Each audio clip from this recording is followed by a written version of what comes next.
और मैं इसे इसलिए मानता हूँ कि लिबर्टी, इक्वलिटी और फ्रेटर्निटी ये हमारे संविधान की आत्मा है। तो जहाँ कहीं भी हम काम करें, आचरण करें, हम समानता के भाव को बढ़ाते रहें, आगे बढ़ाते रहें। इसलिए संविधान निर्माताओं को भी अच्छा लगेगा कि जो नीति निर्धारक हैं या जो नेतृत्व देने वाले लोग हैं वो संविधान की भावना को मानते हैं। इसलिए थोड़ा जैनी साहब सबको बुला लेंगे और फोटो आप चाहें तो 3-4 भागों में हो सकता है, कोई दिक्कत नहीं। सर्टिफिकेट सबको देंगे तो अच्छा लगेगा, नहीं तो अच्छा इनको तो ऊपर दिया हमको नीचे दिया, ये भाव नहीं रहना चाहिए। ठीक है भाई, थैंक यू। देखिए कुछ चीजें इन्होंने बताई अभी हमारे मंजू शर्मा जी ने कि आपका अटेस्टेशन की जो प्रॉब्लम थी, मैं तो गांव का रहने वाला हूं, मुझे पता है कि सर्टिफाइड कॉपी करानी पड़ती थी मार्कशीट की, तो या तो डॉक्टर ढूंढते थे, नहीं तो कोई लेक्चरर तो मिलता नहीं था, बोला आज सीन नहीं है कल आना, बोला आज तो बाहर गए हुए हैं। गाँव के आदमी को ज्यादा दिक्कत होती थी, शहर वालों को भी दिक्कत होती थी, लेकिन इसको अगर समझा कि भी युवाओं को ये दिक्कत आती है और गजेटेड ऑफिसर ही अटेस्ट करे तो ही वो सत्य प्रतिनिधि जो है वो मान्य होगी। ऐसा क्यों? जो लड़का भारत का नागरिक है या जो लड़की भारत की नागरिक है वो खुद अटेस्टेड कर दे, हम उसको क्यों नहीं माने? ये प्रधानमंत्री नरेंद्र मोदी ने करते हैं। अब आप खुद अटेस्टेड करते हो, ये कितना बड़ा एक एक्शन से अंतर आ गया। दूसरा, कुछ ऐसे पद थे जहां नौकरी तो निकलती थी 20-30 और आवेदन आ जाते थे 15,000, 20,000, कहीं 10,000, कहीं 5,000। तो कैसे सिलेक्शन करें? तो उन्होंने कहा था इंटरव्यू लेंगे, और इंटरव्यू होता नहीं था। तो प्रधानमंत्री जी ने सोचा इस इंटरव्यू की जो सिस्टम है छोटे पदों के लिए वो बंद कर देना चाहिए, और जो आपके मार्क्स आए हैं एग्जाम में उसके आधार पर ही आपको नौकरी दे देंगे। ये भी शुरू हुआ या नहीं हुआ बताओ? आदमी में कई हुए लड़के, पोस्ट ऑफिस में तो यही शुरू कर रखा कि जिसके हाईएस्ट मार्क्स है वो कहां का है कोई पता नहीं है, यहाँ का है, हरियाणा का है, पंजाब का है, मध्य प्रदेश का है, उसको नौकरी दे देते हैं। यहाँ भी कुछ लोग होंगे ऐसी बात नहीं है।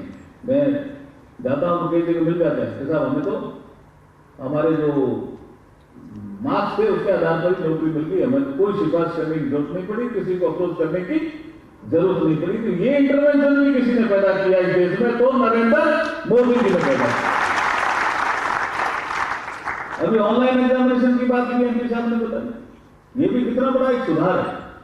लंबे समय से यूपीएससी या राजस्थान बॉम्बे का आरपीएससी और स्टेट में भी पब्लिक सर्विस कमीशन के लोग सोचते रहते थे कि क्या करें, simplification of procedure of examination कैसे करें। कई कमेटियां बनी, यूपीएससी में कोठारी कमेटी भी बनी, बहुत से लोग बैठे क्या करना। तो अब आपका एग्जामिनेशन का प्रोसीजर भी सिंप्लीफाइड कर दिया है नरेंद्र मोदी जी ने। ऑनलाइन भी एग्जाम है और आप घर बैठे भी एग्जाम दे सकते हो, ये काम भी नरेंद्र मोदी जी ने। इसलिए धनतेरस पे जो आज आपको विकसित भारत की जो संकल्पना है उसमें आप जैसे हम मंच पे बैठे हैं, वो तो पता नहीं 2047 तक प्रियंका जी तो रह सकते हैं, सही हम तो 2047 तक हम तो नहीं रहेंगे। राव साहब पता नहीं आपको ये उनका पता नहीं होता ये कह रहे हैं कि बात तो समय तक नहीं रहूंगा, लेकिन जो सामने बैठे हैं ना आप सब 2047 तक रहेंगे, भारत को विकसित भारत बनाने में अपना योगदान देंगे।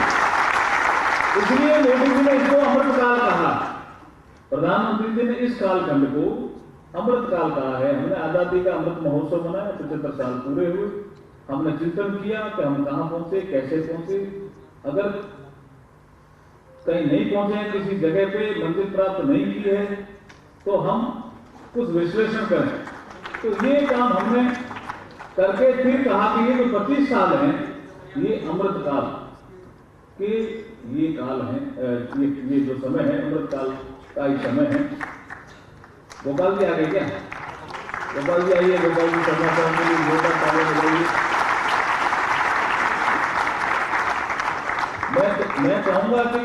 थोड़ा थोड़ा गोपाल जी भी बोले, क्योंकि ये भी गहरे आदमी है। गोपाल जी के लिए जोरदार ताली बजाओ भाई।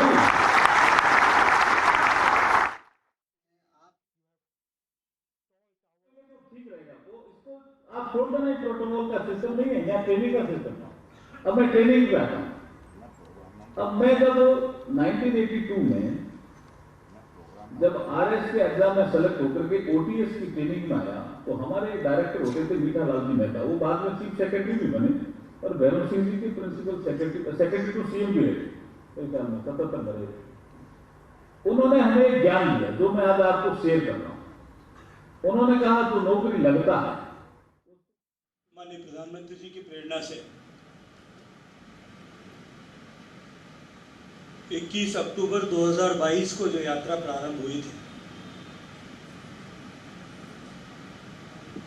उसी के क्रम में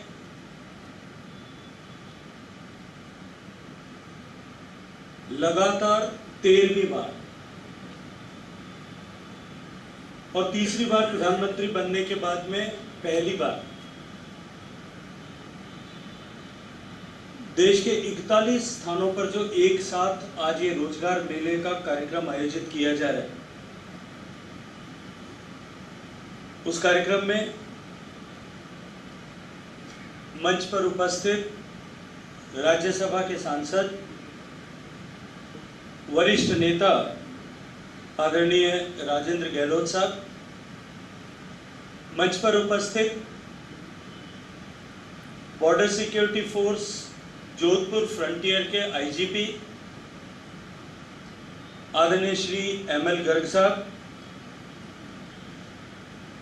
भारतीय रेल के डिवीजन रेलवे मैनेजर सम्माननीय श्री पंकज कुमार सिंह जी, मंच पर उपस्थित post master general Shri Sonal साहब, अन्य उपस्थित सभी अधिकारीगण